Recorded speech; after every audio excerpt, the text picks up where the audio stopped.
बागेश्वर बाबा जहां भी अपनी दरबार लगाते हैं वहां पे भूत के नाम पे महिलाओं को नचवाते हैं। और हां, ध्यान से सुनिए, केवल नचवाते ही नहीं है, जो महिलाएं भूत के नाम पे नाच करती है उनका धीरे धीरे कपड़ा भी खुल जाता है और इन सभी चीजों को टीवी पे दिखाया जाता है। अब हमारा बात सुनकर के आपको गाली देने का मन कर रहा होगा, लेकिन आपको मैं बता दूं कि यह बात हम खुद नहीं कह रहे, यह बात आरजेडी के मंत्री सुरेंद्र प्रसाद यादव कह रहे हैं। एक सभा लगा हुआ था जिसमें सुरेंद्र प्रसाद यादव जो है अपने समर्थकों के बीच में कुछ बयानबाजी कर रहे थे और उसी बयानबाजी में उन्होंने अपने समर्थकों को समझाते हुए कहा कि बागेश्वर बाबा आएंगे, अपना दरबार लगाएंगे और उस दरबार में तुम्हारी मां बहन बेटियों को बुलवाएंगे और बुलवा करके भूत के नाम पे नचवाएंगे। और केवल नचवाएंगे ही नहीं, धीरे धीरे उन महिलाओं का कपड़ा भी खुल जाता है और उन सभी चीजों को टीवी पे दिखाया जाता है। और कहते हैं ना कि कहीं कहीं पे ज्यादा भीड़ देख करके लोगों का दिमाग सठिया जाता है और आए बाएं टाएं बोलना शुरू कर देते हैं। जैसे राहुल गांधी को ही देख लीजिए, जब उनके सभा में अधिक लोग पहुंच जाए तो ये बेचारा ऐसे मशीन की बात करने लगता है जिसमें एक तरफ से आलू लगाइए और दूसरी तरफ से सोना निकालिए। ठीक वैसा ही कुछ कि तेजस्वी यादव के मंत्री सुरेंद्र प्रसाद यादव के साथ हुआ। एक सभा में उन्होंने अपने समर्थकों को समझाते हुए बागेश्वर धाम वाले बाबा पे एक ऐसे टिप्पणी कर दिया जिससे एक अलग बवाल मच गया।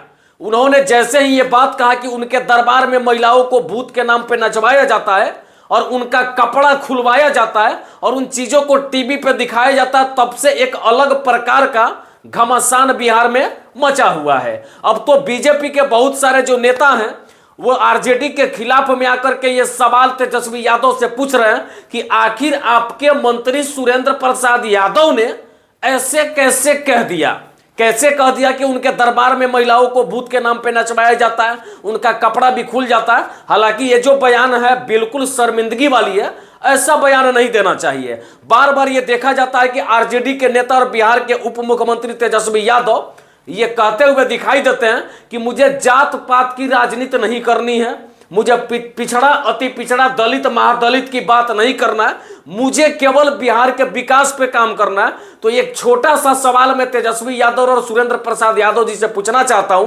कि जब से बागेश्वर धाम सरकार वाले बाबा धीरेन्द्र कृष्ण शास्त्री के बिहार आने का ऐलान हुआ है, तब से आप लोग इतने बिलबिला क्यों गए हो भाई? क्यों तरह तरह के सवाल पूछ रहे हैं? कुछ लोग तो ये कह रहे हैं कि उनके सभा में गड़बड़ी हुई तो उनकी गिरफ्तारी निश्चित है। जब आपको धर्म की राजनीति नहीं करना, जात पात की राजनीति नहीं करना, तो फिर एक संत स्वभाव के व्यक्ति से और सनातन धर्म के प्रचारक से आपको इतना दिक्कत क्यों है? आपको इस बात की चुभन क्यों हो रही है कि आखिर एक बाबा है, वो वोट मांगने थोड़े न जा रहे हैं, ना खुद के चेहरा को चमकाने के लिए आ रहे हैं और ना ही किसी का वोट बैंक बनाने के लिए आ रहे हैं। वो केवल और केवल अपनी दरबार लगा करके, अपनी सभा लगा करके लोगों में सनातन धर्म का प्रचार करने आ रहे हैं और सनातन धर्म की कथा सुनाने आ रहे हैं। तो फिर आपको इतना दिक्कत क्यों है? जब से उन्होंने कहा कि मैं बिहार आ रहा हूं, तब से पिछले 15 दिनों से आरजेडी के तमाम वो समर्थक, आरजेडी के तमाम वो नेता और तमाम उन मंत्रियों के मुंह से कोई भी शुद्ध शब्द बागेश्वर धाम सरकार के लिए नहीं निकल रहा है। सब लोग कुछ ना कुछ कटाक्ष जरूर कर रहे हैं। मुझे लगा कि यह बात आपके सामने भी कहना चाहिए।